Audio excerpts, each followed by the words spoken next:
গোস্বামী বেড়ান সর্বক্ষণ, প্রাত হতে দ্বিপ্রহর ভিক্ষায় ভ্রমণ। ভিক্ষায়ের তন্ডুলরা কিতেন যারে ঘরে, বলিতেন তন্ডুল বিক্রয় করিবারে। কত কত তন্ডুল রাখি তারকের ঘরে, বলিতেন তারককে বিক্রয় করিবারে।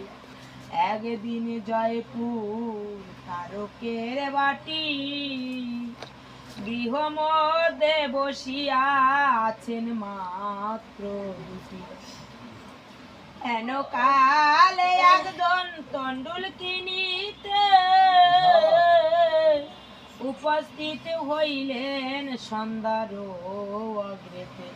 বলিল তন্ডুল নাকি আছে তব ঘরে, বিক্রয় করো যদি যাও হতো আমারে।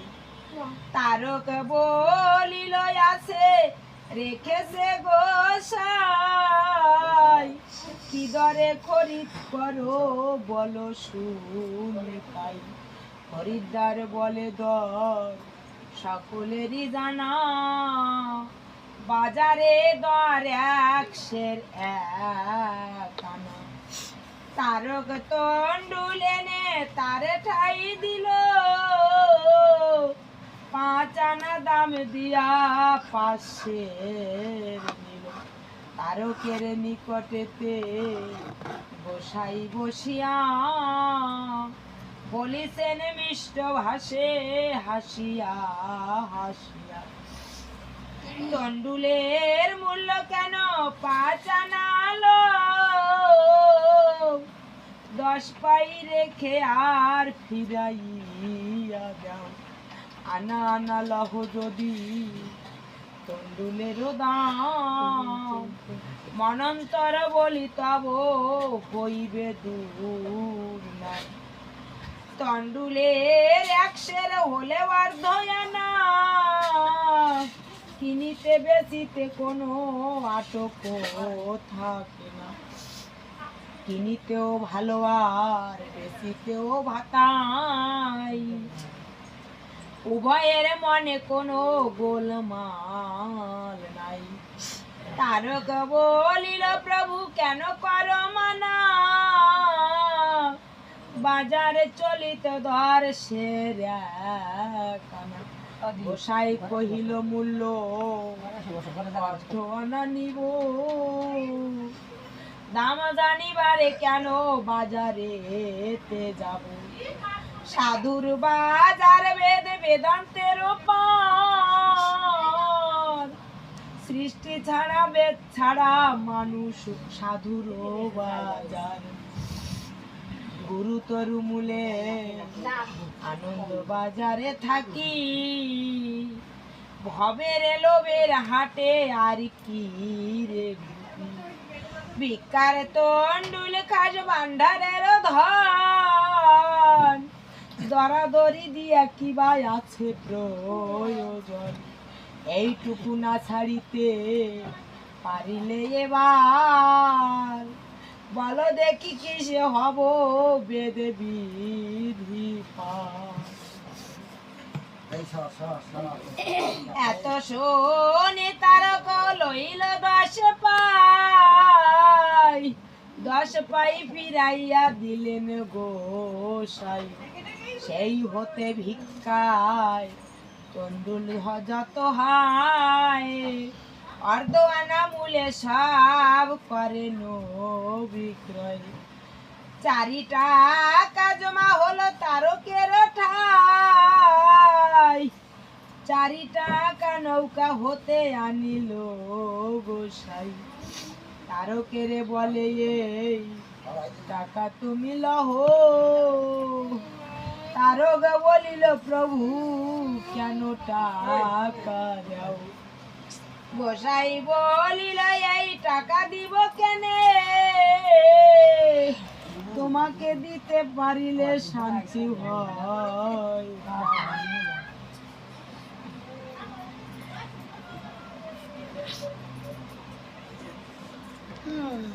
তারক কহিছে প্রভু তব প্রাণে শান্তি, এ বাক্য মানিতে বড় আমার শান্তি।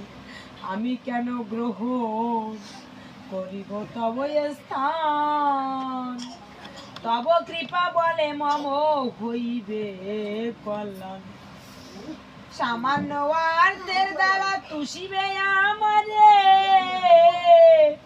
বালককে পুতুল দিয়া মোহে যে প্রকারে। আর অতুল রাতুল পথ দেও মস্তকেতে,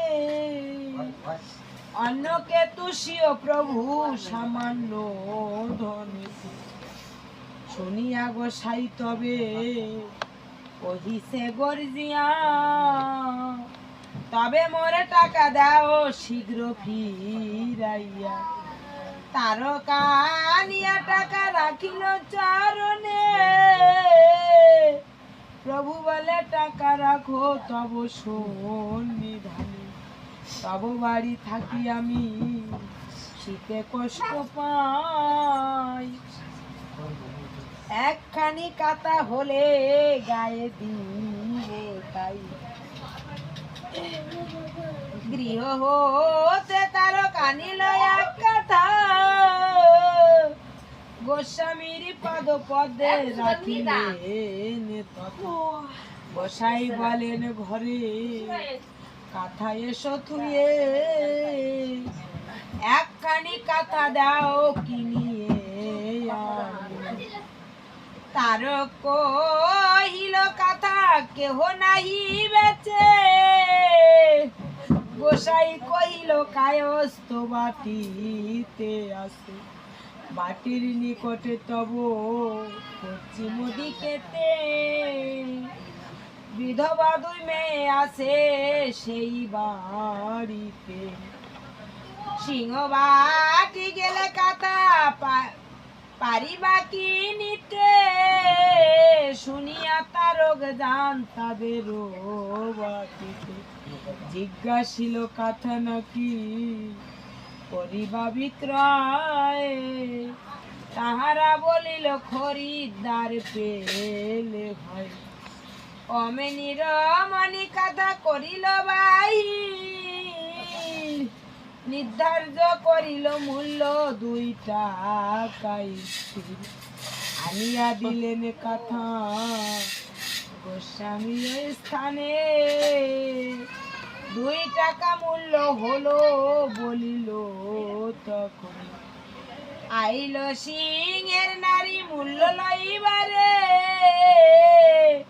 তারক দিলেন 2 টাকা মূল্য তারে। গোস্বামী কহিছে কথা কাথা কানে খুলে, এ কাথার মূল্য তুমি কয় টাকা দিলে। সুন্দর সে লাইয়ে নাহি এ কাথার তুল্য, এই কাথা হইবে 4 টাকা মূল্য। এ কাথার মূল্য হইবে 4 টাকা, 2 টাকা দিব কেনে আমি নহে বোকা। স্বামীর নিকটে তবে কহে 2 নারী, গলগ্নিকৃত বাস করো জোড় করি। কি কারণে 4 টাকা মূল্য মোরা নিব,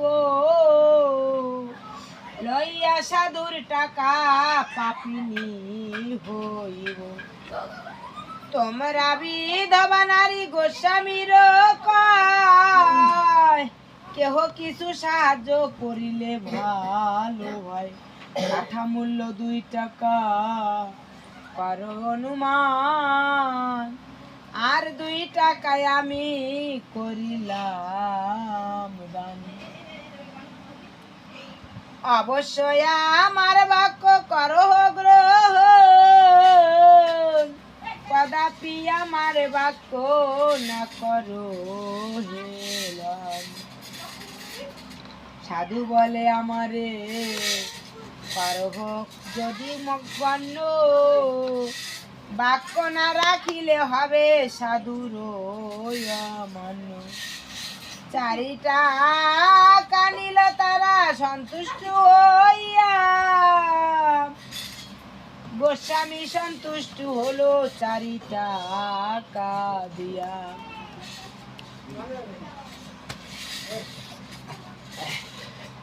ভাদ্র মাসে একদিন বৈকাল বেলায় গোসাই আসিয়াছে, ঘাটে ঘাটিয়া বেড়ায়।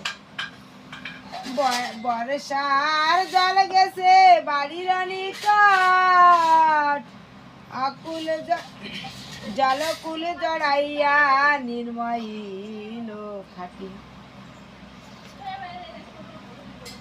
কাষ্ঠ বেচা নৌকা যায় লোহাগড়া হাটে, ডাক দিয়া সেই নৌকা লাগাইল ঘাটে। তারকা আসিল সেই কাষ্ঠ কিনিবারে, কাষ্ঠ কিনিলেন 9 আনা ঠিক করে। কাষ্ঠ নামাইয়া দিল 9, কাষ্ঠ নামাইয়া দিল কাষ্ঠ বিক্রেতায়া। খেদি গ্রামে বসতি মুসলমান তারা। 9 আনা মূল্য এনে তারক দিয়াছে, কি করো ডেকে ঠাকুর কহিয়াছে। তারক বলেছে কাষ্ঠের দাম না দে। গোস্বামী বলেন তুমি করো না কি এই, কত কষ্টে কাষ্ঠ বেচা হইয়া দুর্নীতি। দুঃখিত বুঝে এর মূল্য দেওয়া তোমারও। তারক কহিছে যে সময় হলো কেন কেনা, দামে ঠিক হইয়া করিছে 9 আনা। সাধু কহে 9 আনা দিতে পারিব না, আরে চাবি আনা নিয়া দিয়া দেহ পাঠাইয়া।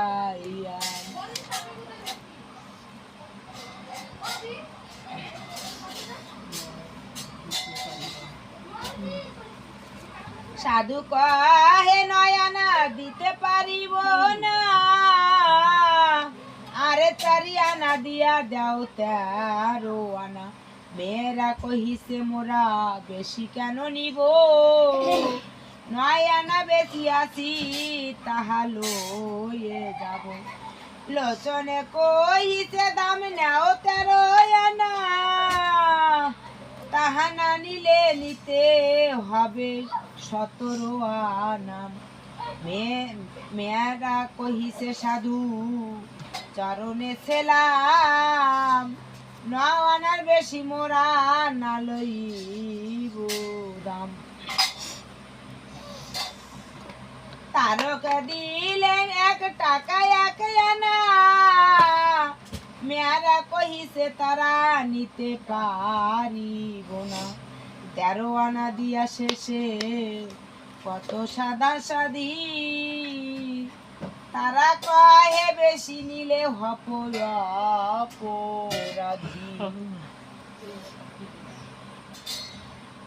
তোমরা বলো পাপ মোরা করি গুনা, মুখের জবান গেলে কিছুই থাকে না।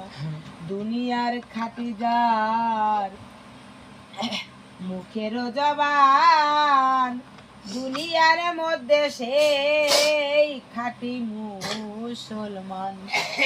9 আনা নিয়ে তারা অতিরিক্ত মূল্য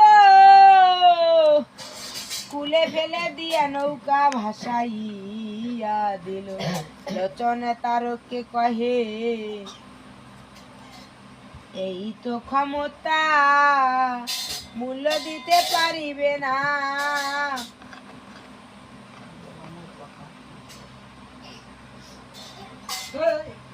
গেল মোর কথা। তারকটা নিয়া ধরে নৌকা মেয়াদের, তোমরা নিলে না মূল্য মোর কর্ম ফের। আমাদের গুরু তোমাদের মুর্শিদ, গুরু বাক্য শিরোধার্য সবার সুহৃদয়। লয়ে যাও দোষ নাই নিজে ভেঙে খাও, অথবা ফকিরে গিয়া খয়রা তো দাও।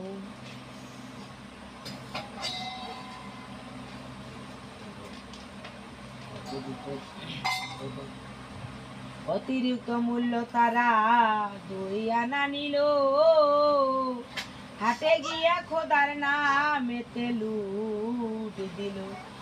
গোস্বামীর নৌকা মেরামত করিবারে, নৌকা খানা উঠাইল নদীর কিনারে। তারক আনিয়া নৌকা দিল ধৌত করি, পরিষ্কার করে তরি বলে হরি হরি। ধর্মনারায়ণ পুত্র ঈশান নামেতে, নৌকা ধৌত করে তারকের সাথে। পারিল গাছের ডাব ঢেকিতে কুটিল, তারক ঈশান দোহে রস বানাইল। সেই রস করিবার নৌকালে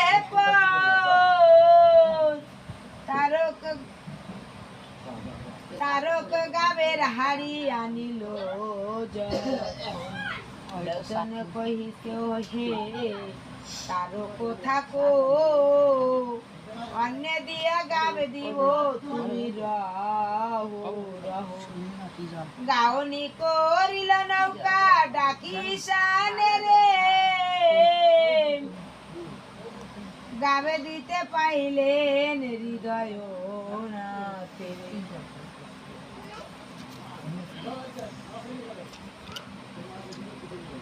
গোসাই দয়াল বড় অভিমান শূন্য,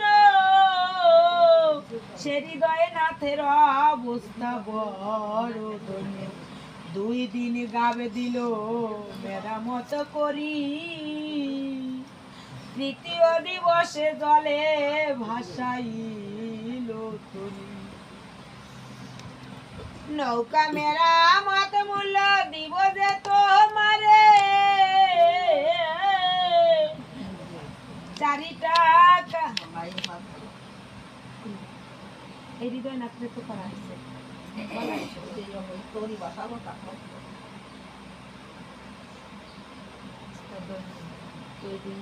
মেরামত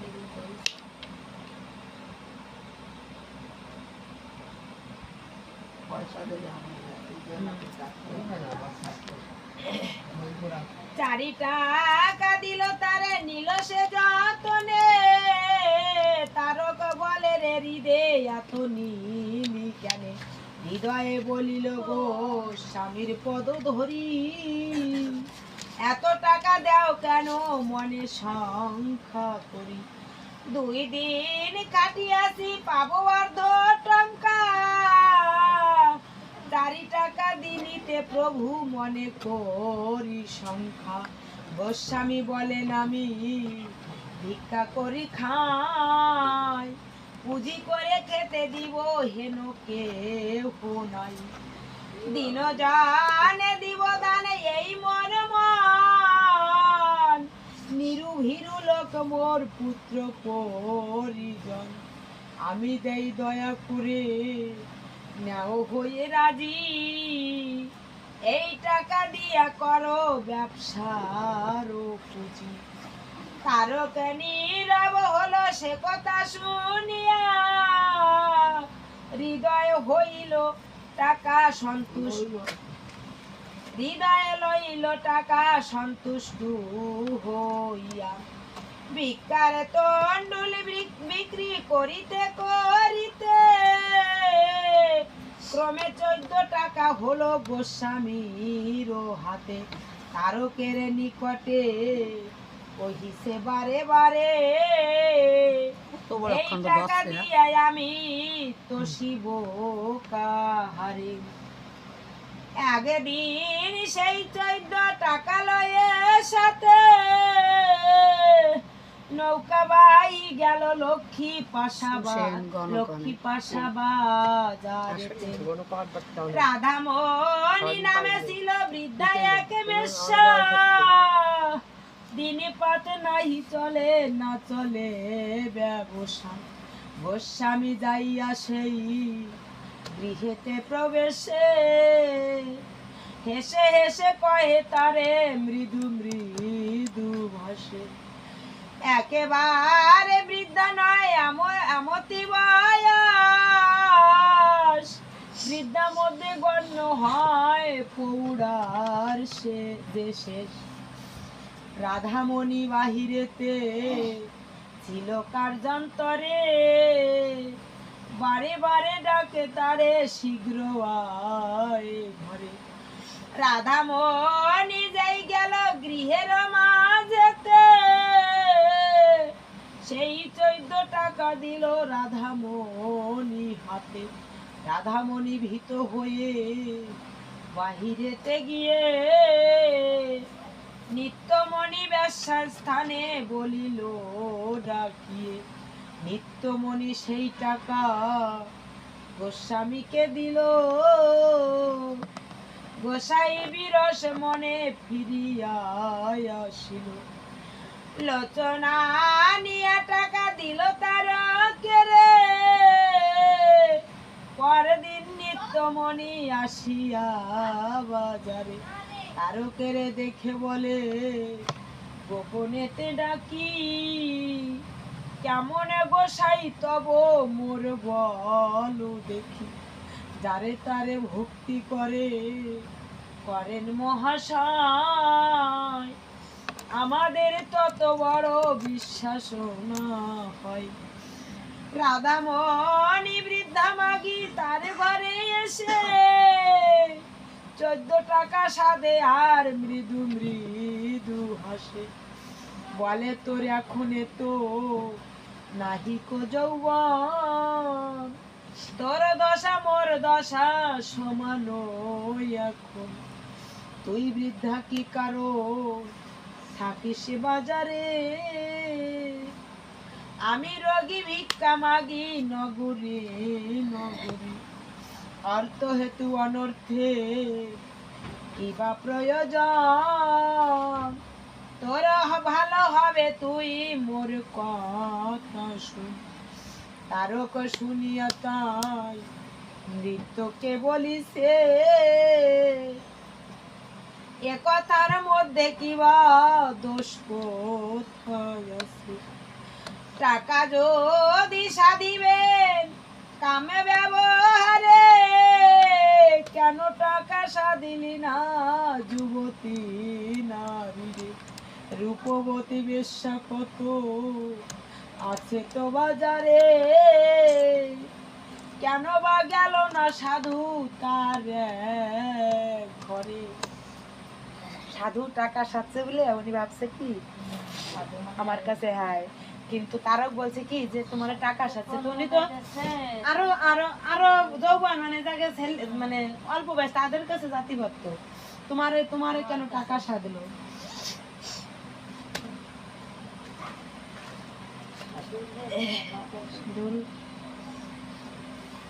রূপ নাই গুণ নাই পৌড়া শেষে বৃদ্ধা, এটুকু বুঝিয়া দেখো কোন ভাবে শ্রদ্ধা। তাহা শুনি নিত্যমণি গলে বাস দিয়া, বলে অপরাধ ক্ষম সাধুকে আনিয়া। তারকা আসিয়া বাটি লোচন সম্মুখে,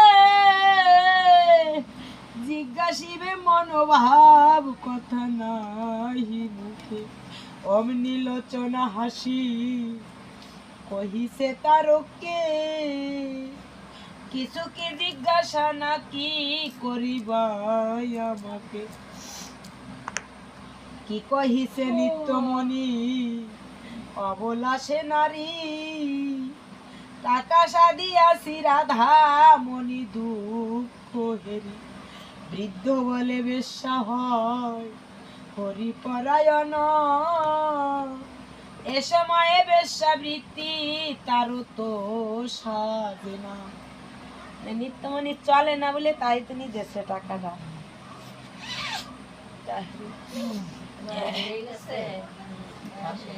অর্থজন বেশ্যা হয় হয়ে দাঁড়িয়ে ঠেকা দুষ্টু কার্যে হবে ত্যায্য তাতে সে দেই টাকা বলিয়াছি দুষ্টু কার্য দেয়া গিয়া থাকো ভিক্ষা মাগি খাওয়াইব হরি বলে ডাকো উদার চিন্তা কেন কাজের লোভী হরি বলে মেঘে খাও খাও গো বৈষ্ণবী আমি দিব 14 টাকা তুমি কিছু দাও পরমার্থ তত্ত্ব নিয়া ভিক্ষা মেঘে খাও তুমিও তো মহন্ত ভালো থাকো এই দেশে ওরা কেন ভালো হয় না তোমারও বাতাসে যশাই বৈরাগীর ছেলে হয়েছে ঠাকুর তার প্রেমে বন্যায় এসে লাগে জয়পুর তুমি জয়পুর সাধো মেরে বাড়ি কোলা প্রেম ভক্তি দেয় হরি করি শেষ লীলা কোলায় আর জয়পুর প্রেম চলাচল এর মধ্যে কেন থাকে দুষ্টু আর খল যাহা ভালো বুঝি তাহা করিয়াছি আমি ভালো মন্দ বিচার করিয়া লহো তুমি বহু শাস্ত্র জানো পড়িয়াছ কত মুখস্থ করেছ চৈতন্য চরিতামৃত